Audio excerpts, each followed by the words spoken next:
Hello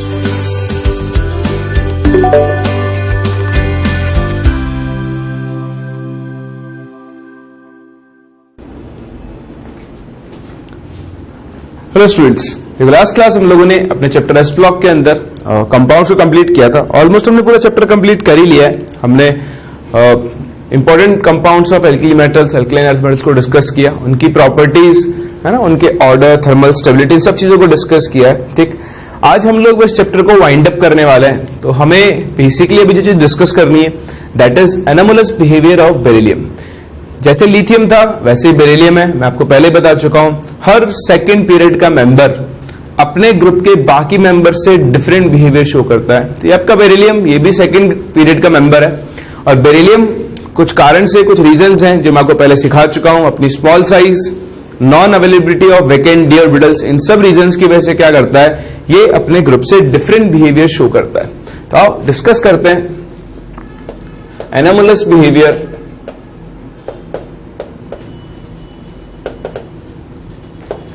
of beryllium. ठीक, तो beryllium अपने ग्रुप के बाकी मेंबर्स से डिफरेंट बिहेवियर शो करता है। Beryllium shows different behaviour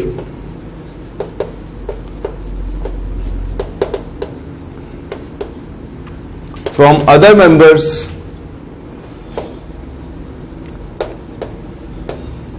of the group. और रीजन वही है जो मैंने आपको लिथियम के केस पर लिखवाए थे।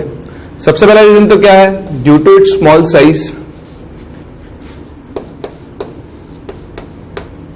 First reason is its small size. Second is high ionization energy.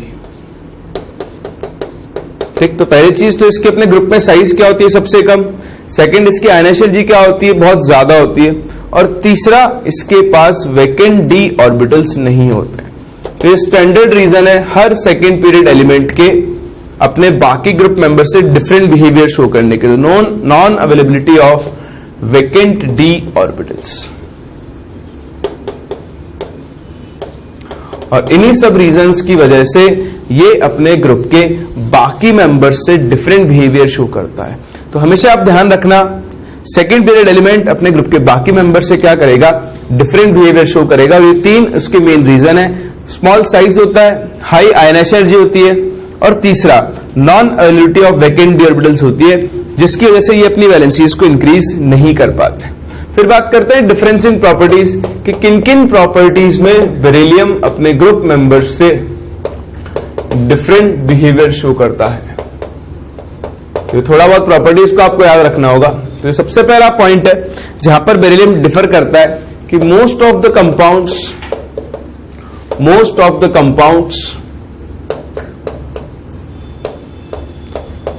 formed by beryllium are covalent in nature।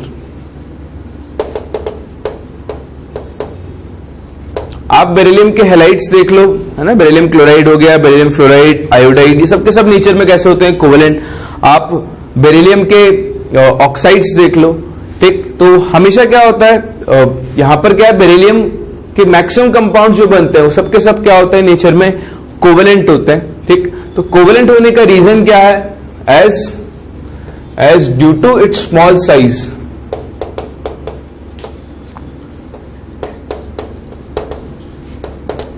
it has high polarization power। Beryllium का साइज छोटा है। ठीक, तो फजांस रूल आप लगाओ, छोटा आयन है, चार्ज इसके ऊपर होता है 2+, तो अपने छोटे साइज की वजह से इसकी पोलराइजिंग पावर क्या होती है, ज्यादा।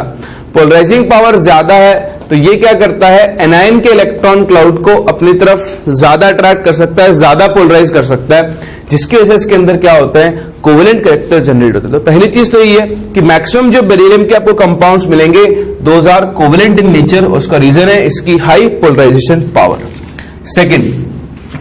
सेकंड क्या होता है, इसकी जो कंपाउंड्स हैं, compounds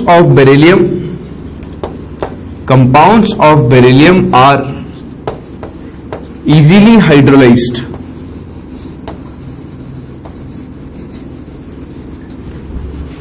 due to its high hydration enthalpy. Again ये हाइड्रेशन में हमने डिस्कस किया हुआ है। बेरिलियम का साइज छोटा है, चार्ज ज्यादा है। आयन का साइज जितना छोटा होगा उसकी हाइड्रेट होने की टेंडेंसी क्या होती है, उतनी ही ज्यादा। तो बेरिलियम के मैक्सिमम कंपाउंड्स आसानी से हाइड्रोलाइज हो जाते हैं, क्योंकि बेरिलियम के जो Be2+ आयन है उसकी हाइड्रेशन एनर्जी क्या होती है, बहुत ज्यादा होती है। ठीक। तीसरा एक और point, oxides and hydroxides. Oxides and hydroxides of beryllium are amphoteric, whereas for other members these are basic in nature। ठीक। तो देखो, अगर आप बेरिलियम के ऑक्साइड्स और हाइड्रोक्साइड्स की बात करो तो BeO और BeOH होल ट्वाइस, ये दोनों के दोनों कैसे होते हैं नेचर में, एम्फोटेरिक। वहीं पर अगर आप ग्रुप के बाकी मेंबर्स को देखो, कैल्शियम को देखो, मैग्नीशियम को देखो, तो इनके ऑक्साइड्स क्या होते हैं या इनके हाइड्रोक्साइड्स क्या होते हैं नेचर में, बेसिक नेचर के होते हैं। तो ये भी एक डिफरेंस है। बेरिलियम के हाइड्रोक्साइड्स और ऑक्साइड्स एम्फोटेरिक होते हैं, जबकि बाकी मेटल्स के ऑक्साइड्स और हाइड्रोक्साइड्स क्या होते हैं, बेसिक होते हैं। रीजन बड़ा ही आसान है, आप beryllium, magnesium, calcium, strontium, barium तक मूव करो, डाउन द ग्रुप जाने पर मेटालिक कैरेक्टर बढ़ रहा है, और मेटालिक कैरेक्टर बढ़ रहा है तो बेसिक कैरेक्टर भी क्या होगा, इंक्रीज। तो बेरिलियम में मेटालिक कैरेक्टर कम होते हैं, रीजन वही है, इसकी हाई आयनाइजेशन एनर्जी होती है, इसलिए आसानी से इलेक्ट्रॉन डोनेट करना नहीं चाहता है। तो इलेक्ट्रॉन डोनेट करना नहीं चाहता है तो मेटालिक कैरेक्टर कम होगा, मेटालिक कैरेक्टर कम है, इसीलिए इसके ऑक्साइड्स या हाइड्रोक्साइड्स नेचर में कैसे होते हैं, एम्फोटेरिक होते हैं। आई बात समझ में? तो छोटे छोटे 3-4 पॉइंट है, आप कॉपी करो, फिर हम आगे बढ़ते हैं। एक और पॉइंट है वो कि बेरिलियम क्या होता है ना, एल्कलीज से रिएक्ट कर सकता है, जबकि इनमें से बाकी मेटल्स एल्कलीज से रिएक्ट नहीं करती हैं। तो वो भी एक पॉइंट ऑफ डिफरेंस है। क्या है, डिस्कस करते हैं, एक बार आप इसे कॉपी करो।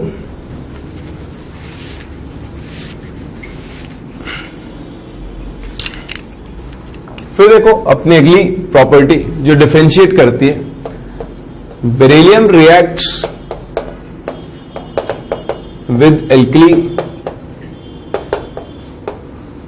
to give hydrogen, whereas other metals of the group does not react with alkali। देखो, अगर आप बेरिलियम मेटल की रिएक्शन किसी भी एल्कली से करो, लाइक NaOH से आपने रिएक्शन करवाई, तो ये बनाएगा Na2BeO2 along with release of hydrogen gas। तो ये एक और इंपॉर्टेंट प्रॉपर्टी है जो सिर्फ बेरिलियम ही शो करता है, ग्रुप के बाकी मेंबर्स इस प्रॉपर्टी को शो नहीं करते हैं। ठीक, तो ये भी आप ध्यान रखें। अगर आप कैल्शियम, मैग्नीशियम इनकी रिएक्शन NH से कराओगे तो आपको कुछ नहीं मिलेगा, रिएक्शन नहीं होगी। लेकिन बेरिलियम, इसीलिए हम बेरिलियम को एक एम्फोटेरिक मेटल बोलते हैं। बेरिलियम एसिड से भी रिएक्ट कर सकता है, ऑल्दो ये रिएक्शन बहुत स्लो होती है, लेकिन रिएक्ट करके फिर से क्या बना सकता है, BeCl2 प्लस हाइड्रोजन गैस। इसलिए हम इसको एम्फोटेरिक मेटल्स की कैटेगरी के अंदर भी काउंट करते हैं।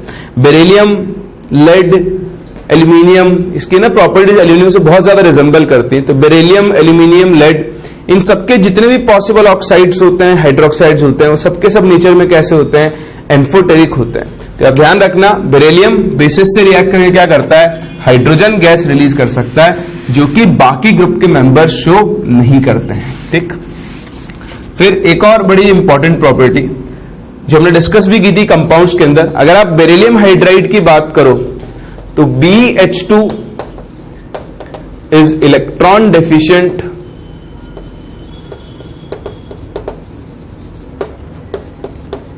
Covalent and has a polymeric structure.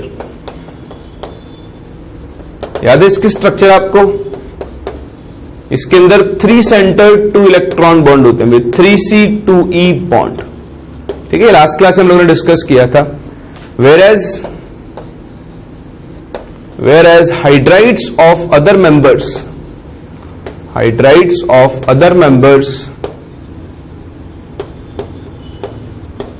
of the group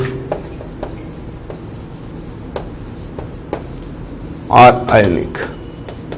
तो जहां पे बेरिलियम हाइड्राइड इलेक्ट्रॉन डेफिशिएंट है, कोवेलेंट है, और इसकी एक पॉलीमेरिक स्ट्रक्चर होती है। स्ट्रक्चर में लास्ट क्लास भी डिस्कस की थी इसकी, एक बार वापस से डिस्कस कर लेते हैं। स्ट्रक्चर तो बनानी है, सिर्फ आपको जितना बनाओगे उतनी याद भी होगी। यहां पर बेरिलियम होता है, बेरिलियम हाइड्रोजन से इस तरह से कंबाइन होता है,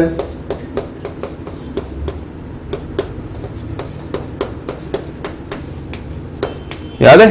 इस तरह से दोनों साइड ये स्ट्रक्चर एक्सटेंड होगी, और ये जो आपका बॉन्ड है इसे हम ब्रिज बॉन्ड या फिर 3 सेंटर्ड 2 इलेक्ट्रॉन बॉन्ड बोलते हैं। इसके 3 सेंटर्स होते हैं और इसमें सिर्फ कितने इलेक्ट्रॉन्स इन्वॉल्व होते हैं? 2। तो ये 3C2E बॉन्ड सिर्फ और सिर्फ बेरिलियम बनाता है। बेरिलियम के हाइड्राइड्स कोवेलेंट होते हैं, जबकि बाकी मेटल्स के हाइड्राइड्स कैसे होंगे? आयनिक। फर्दर ये इलेक्ट्रॉन डेफिशिएंट होते हैं, जबकि बाकी मेटल्स के हाइड्राइड्स इलेक्ट्रॉन डेफिशिएंट नहीं होते हैं। ठीक, तो ये एक और प्रॉपर्टी जो इसको डिफरेंशिएट करती है अपने ग्रुप के बाकी मेंबर्स के साथ। नेक्स्ट हम हैलाइड्स को भी डिस्कस कर सकते हैं। हैलाइड्स भी डिफरेंशिएट करते हैं। Halides of beryllium are predominantly covalent.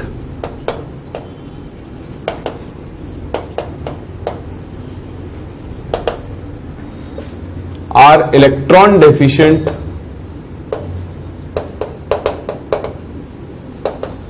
and have polymeric structure।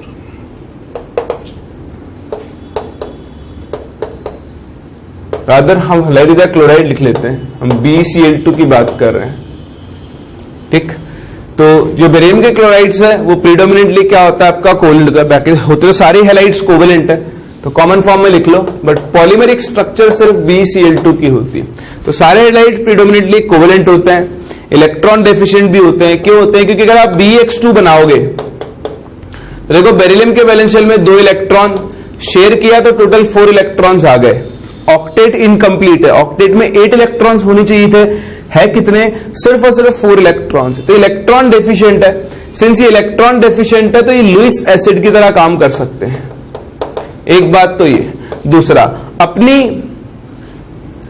Lewis acid character को या अपनी इलेक्ट्रॉन डेफिशिएंसी को कम करने के लिए ये डाइमर या फिर पॉलीमर फॉर्म में एग्जिस्ट करते हैं। तो आपको याद होगा मैंने आपको BeCl2 की 2 स्ट्रक्चर बताई थी, एक वेपर फेज में और एक सॉलिड फेज में। वेपर फेज में BeCl2 की स्ट्रक्चर क्या होती है? डाइमर की फॉर्म में एग्जिस्ट करता है, लाइक दिस।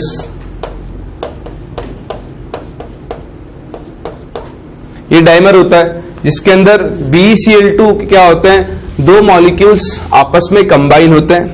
तो ये एक BeCl2 और ये दूसरा BeCl2।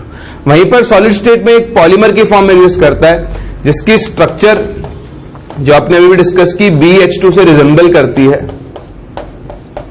Like this.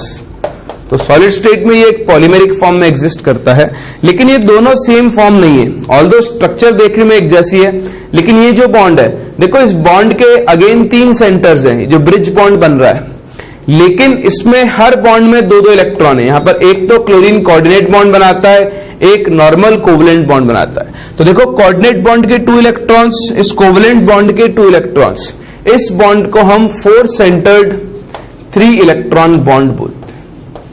ठीक, तो ये स्ट्रक्चर सिर्फ बेरिलियम के हैलाइड शो करते हैं। बाकी एलिमेंट्स के हैलाइड्स वैसे तो आयनिक होते हैं, आयनिक है तो आयंस की फॉर्म में लैटिस बनाते हैं, उनकी स्ट्रक्चर इस तरह की नहीं होती है। तो अपने मोर पोलराइजिंग पावर की वजह से, प्रीडोमिनेंट कोवेलेंट कैरेक्टर कंपाउंड बनाने के कैरेक्टर की वजह से बेरिलियम क्या करता है? अपने ग्रुप के बाकी मेंबर से डिफर करता है। कॉपी करो। फिर इसकी कुछ और प्रॉपर्टीज हैं जिसको अपने ग्रुप से डिफरेंशिएट करती है, वो आपको याद रखनी होती है, इसलिए उनको भी डिस्कस करते हैं और फिर आगे बात करते हैं।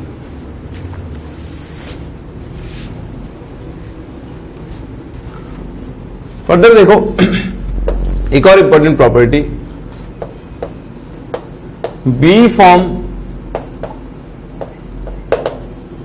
Carbides of type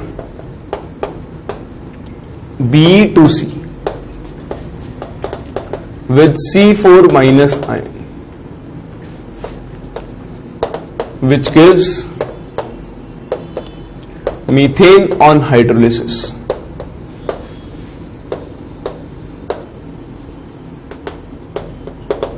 Similar to aluminium. देखो ये कई जगह पर एल्यूमिनियम से प्रॉपर्टीज में रिजेंबल करता है। बेरिलियम का जो कार्बाइड होता है उसके अंदर C4 माइनस आयन होता है, ये Be2C है, इसके अंदर C4 माइनस ये आयन है आपका। सेम चीज होती है Al4C3, इसमें भी Al3 प्लस होता है और साथ में C4 माइनस होता है। यहां पर B2 प्लस है और C4 माइनस है। और जब आप इस तरह के कार्बाइड्स का हाइड्रोलिसिस करवाते हो तो आपको क्या मिलती है? Methane gas. ये मैंने आपको सिखाया था अभी लास्ट लेक्चर ही, कार्बाइड्स जब हमने डिस्कस किए थे। तो होता क्या है, C4 माइनस है तो जितना चार्ज होगा आप उसको उतना H प्लस देते जाओ, अपने आप आपको कंपाउंड मिल जाएगा। तो ये दोनों मिलकर मीथेन बनाते हैं। इसलिए बताओ हम इन्हें किस नाम से जानते हैं? हाँ, वेरी गुड, याद है आपको? इनको हम जानते हैं बाय द नेम्स ऑफ मीथेनाइट्स। तो जो हाइड्रोलिसिस पर कार्बाइड्स मीथेन बनाते हैं उन्हें हम मीथेनाइट्स के नाम से जानते हैं। तो बेरिलियम ये रिएक्शन शो करता है, जबकि मैग्नीशियम कार्बाइड, कैल्शियम कार्बाइड वो मीथेन नहीं बनाते हैं। बताओ कैल्शियम कार्बाइड क्या बनाता था? भूल गए? कैल्शियम कार्बाइड बनाता है HC triple bond CH, ethyne, acetylene, इसीलिए मैंने एसिटिलाइट्स बोला करते थे। वहीं अगर आप मैग्नीशियम कार्बोनेट की बात करो तो बताओ मैग्नीशियम कार्बाइड क्या बनाता था? Mg4C3।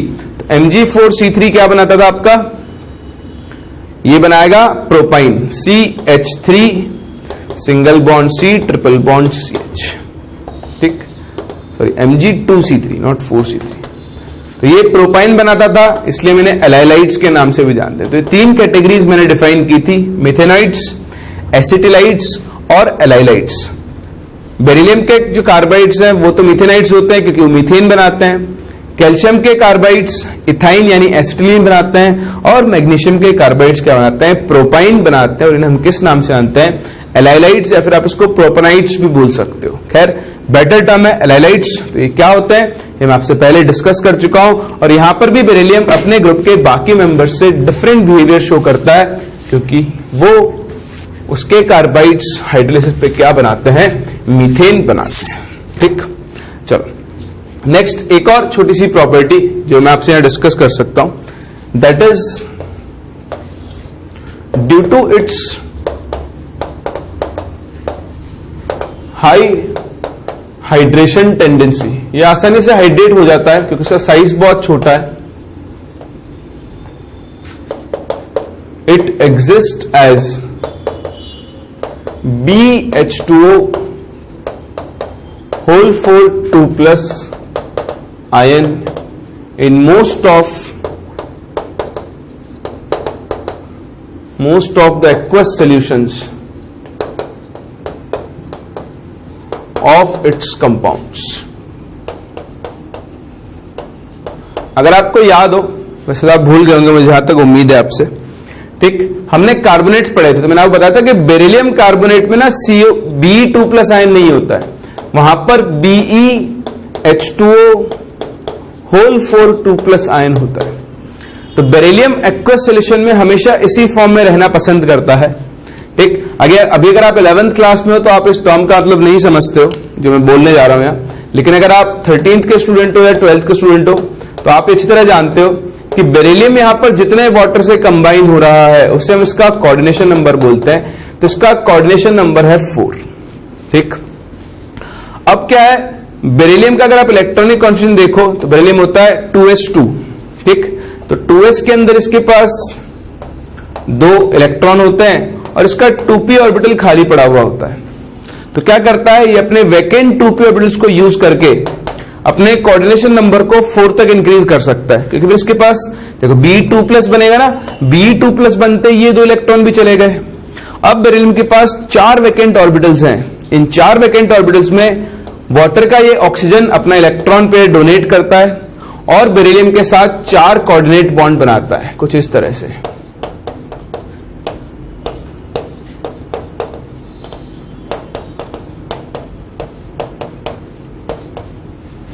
ठीक, तो यहां पर जितने कोऑर्डिनेट बॉन्ड बेरिलियम बनाएगा उसे हम उसका कोऑर्डिनेशन नंबर बोलते हैं। तो यहां पर इस कंपाउंड में बेरिलियम का कोऑर्डिनेशन नंबर है 4। ठीक, तो बेरिलियम अपने कोऑर्डिनेशन नंबर को 4 से ऊपर लेकर जा ही नहीं सकता है, ठीक। तो मोस्ट ऑफ द कंपाउंड्स में, इस कंपाउंड में इस आयन की फॉर्म में एग्जिस्ट करता है, इसमें इसका कोऑर्डिनेशन नंबर कितना होता है 4। वहीं पे अगर मैं बाकी मेंबर्स की बात करूं, other members of the group,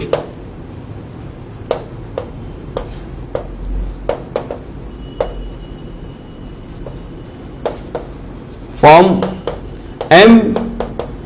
MH2O whole 6 2+, that is इनका कोऑर्डिनेशन नंबर कितना हो सकता है 6।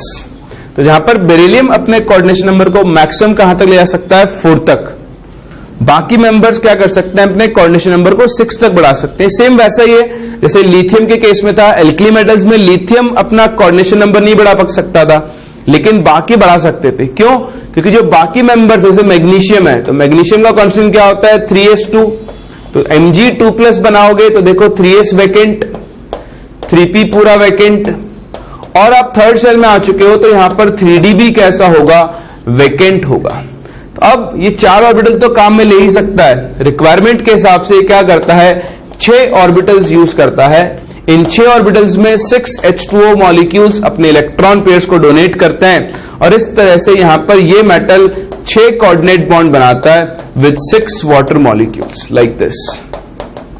तो 6 अलग अलग वाटर मॉलिक्यूल्स के साथ ये कोऑर्डिनेट बॉन्ड फॉर्म करता है, और इस तरह से इसका कोऑर्डिनेशन नंबर कितना हो जाता है 6।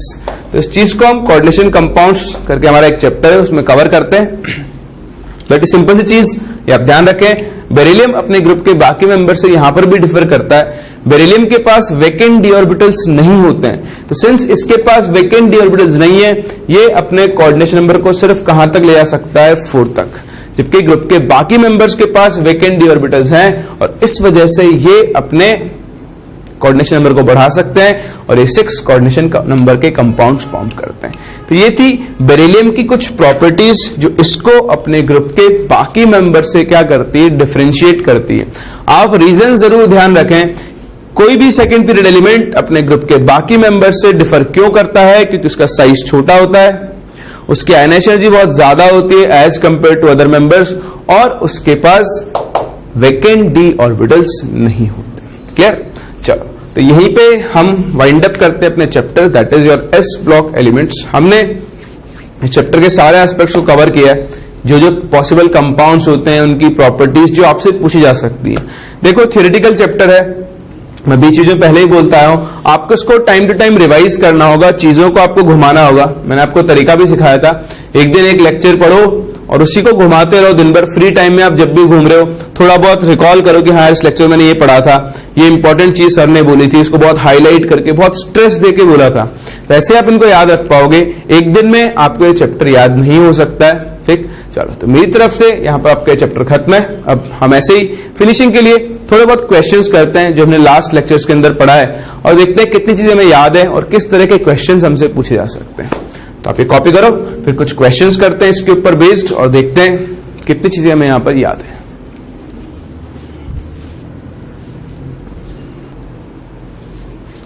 तो थोड़े बहुत प्रैक्टिस क्वेश्चन, ऐसी चीजें थोड़े रिकॉल करते हैं। एक छोटा सा question, which of the following is most basic?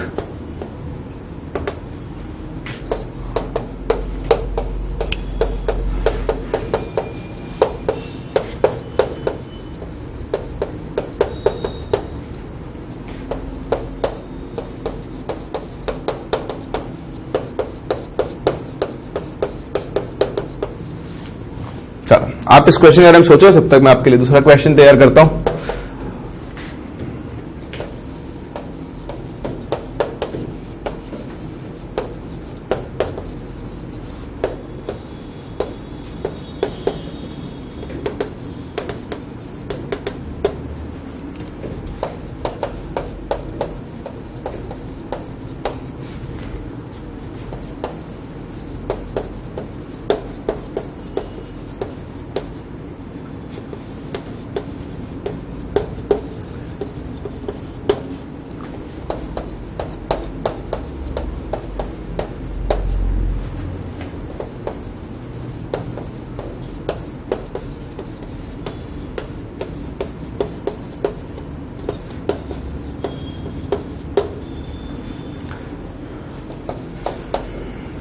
Think मुझे जगह कम पड़ जाएगी, चलो कोई नहीं।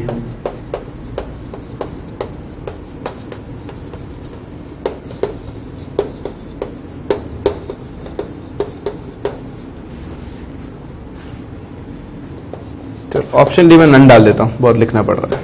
ठीक, चलो सर दो क्वेश्चन डिस्कस करते हैं। हाँ जी बताओ, क्वेश्चन फर्स्ट का आंसर क्या होना चाहिए? हाँ, इसका करेक्ट आंसर आएगा ऑप्शन नंबर बी। देखो, beryllium, magnesium, calcium, strontium, barium, आपको याद हो, मैंने लिखवाया भी था, आपको ध्यान में रखना। डाउन द ग्रुप जाने पर ऑक्साइड्स और हाइड्रोक्साइड्स का बेसिक कैरेक्टर क्या होता है? इंक्रीज, क्योंकि डाउन द ग्रुप जाने पर दो फैक्टर काम कर रहे हैं। एक तो मेटेलिक कैरेक्टर बढ़ रहा है, दूसरा देखो मेटल का साइज बढ़ रहा है। साइज बढ़ रहा है तो इस BaO बॉन्ड की जो स्ट्रेंथ है वो क्या होती है? कम। बॉन्ड लेंथ बढ़ती है, बॉन्ड लेंथ बढ़ेगी तो बॉन्ड की स्ट्रेंथ कम होगी, बॉन्ड की स्ट्रेंथ कम होगी तो बॉन्ड आसानी से क्या हो जाएगा? आपका ब्रेक हो जाएगा। तो यहां पर क्या होता है, इस बॉन्ड के आसानी से ब्रेक होने की वजह से ये आसानी से OH माइनस फ्री कर देगा और इनका basic character down the group जाने पर क्या होगा? इंक्रीज। इनमें से मोस्ट बेसिक कौन सा होगा? BaOH होल ट्वाइस होगा। सिंपल सा क्वेश्चन। सेम चीज यहां, correct order of thermal stability is, तो देखो यहां आपको ऑर्डर रटने की जरूरत नहीं है, मैंने आपको केमिकल बॉन्डिंग में भी सिखाया था, मैंने इस चैप्टर में आपको सिखाया है। पॉली एटॉमिक एनायन है, पॉली एटॉमिक एनायन है तो डाउन द ग्रुप जाने पर आयनिक कैरेक्टर बढ़ते हैं, आयनिक कैरेक्टर बढ़ेंगे तो थर्मल स्टेबिलिटी बढ़ेगी। बताओ थर्मल स्टेबिलिटी का करेक्ट ऑर्डर क्या होगा? Option number A. Down the group जाने पर कार्बोनेट्स की थर्मल स्टेबिलिटी क्या होगी? इंक्रीज होगी। ठीक, तो ऐसे देखो आपसे थ्योरेटिकल क्वेश्चंस बना बनाकर पूछे जाएंगे और आपको बस प्रोसेस याद है, चीजें याद है तो उनसे आप आंसर दे सकते हो। जैसे मैं आपको और एग्जाम्पल क्वेश्चन लिखूं पूछूं अगर तो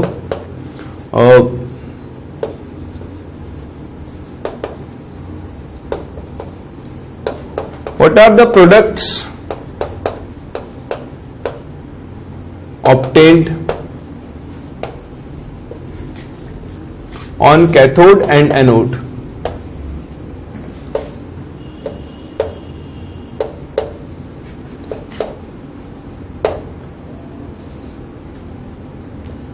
On electrolyzing, या ऐसा ही ना लिख के आपसे लिखो,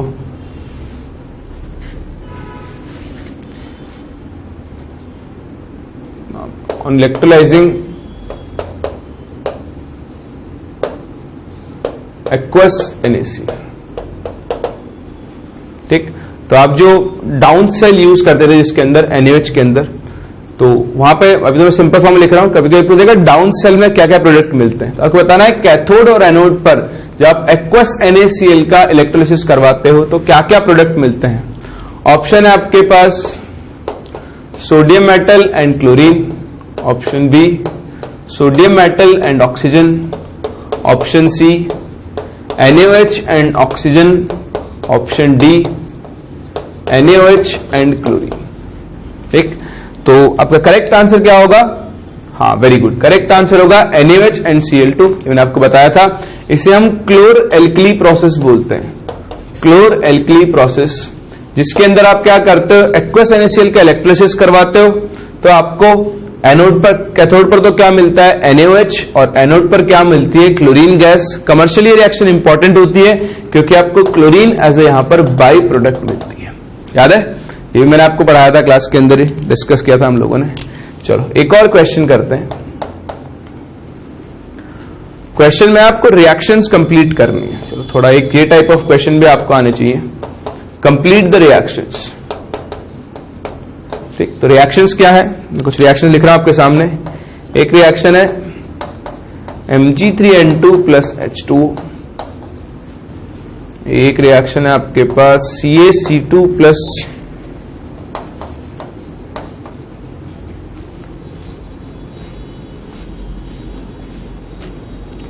ये फर्स्ट, ये सेकंड, थर्ड रिएक्शन में इधर लिख लेता हूं।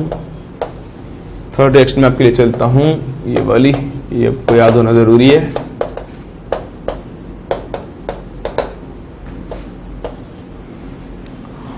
और के लिए इंपॉर्टेंट रिएक्शंस और चलो आप इनको तो सॉल्व करना शुरू करो जब तक, और रिएक्शन सोचता हूं आपके लिए।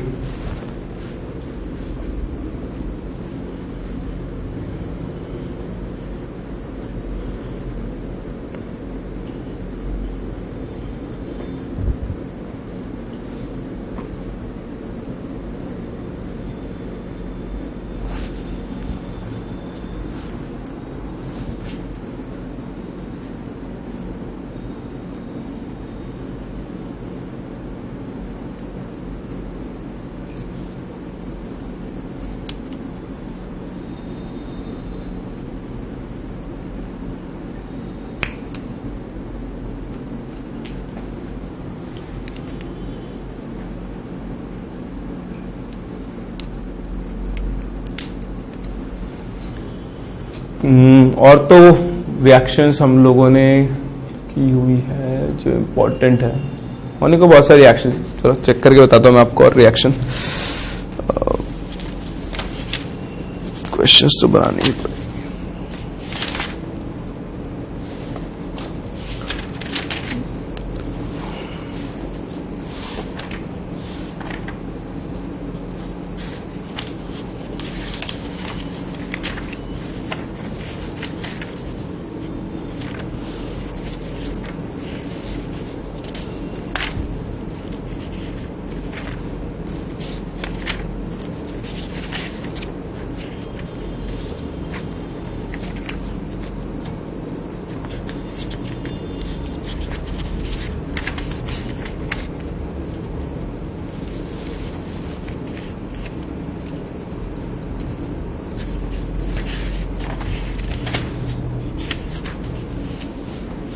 चलो, और कोई सच कोई ऐसी बहुत इंपॉर्टेंट रिएक्शन अभी मुझे रिकॉल नहीं हो रही है, तो आपको और क्वेश्चंस मिल जाएंगे शीट में मटेरियल के अंदर।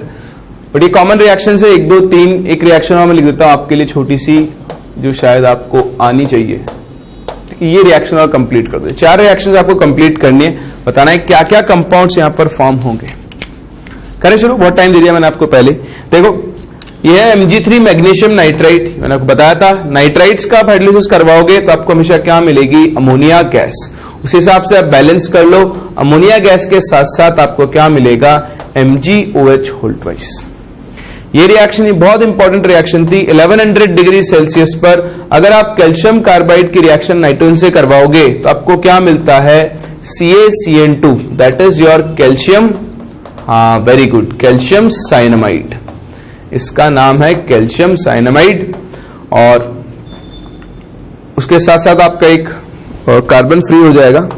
ठीक, तो ये रिएक्शन है, ध्यान देना, यही साइनामाइड फॉर्म करता है। अगर आप BaC2 की रिएक्शन, मैंने डिफरेंस भी लिखवाया था, BaC2 की रिएक्शन अगर आप N2 से करवा दोगे यहीं पर, तो वो साइनामाइड नहीं बनाएगा, वो क्या बनाएगा, वो BaCN whole twice, that is barium cyanide बनाएगा। ये बहुत इंपॉर्टेंट रिएक्शन है।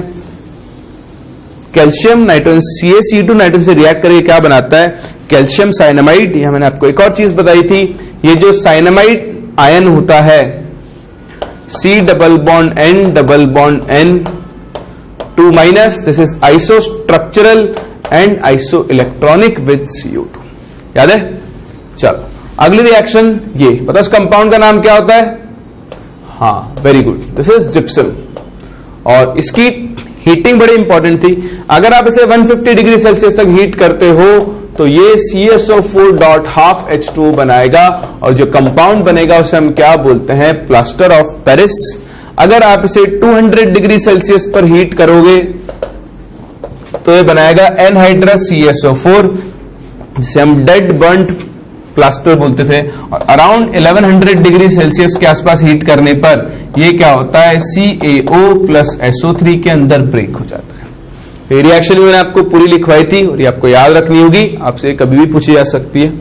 नेक्स्ट, ये एक रिएक्शन Na+O2, ये आप ध्यान रखना, ये हमने सीखा था एल्कली मेटल्स के अंदर।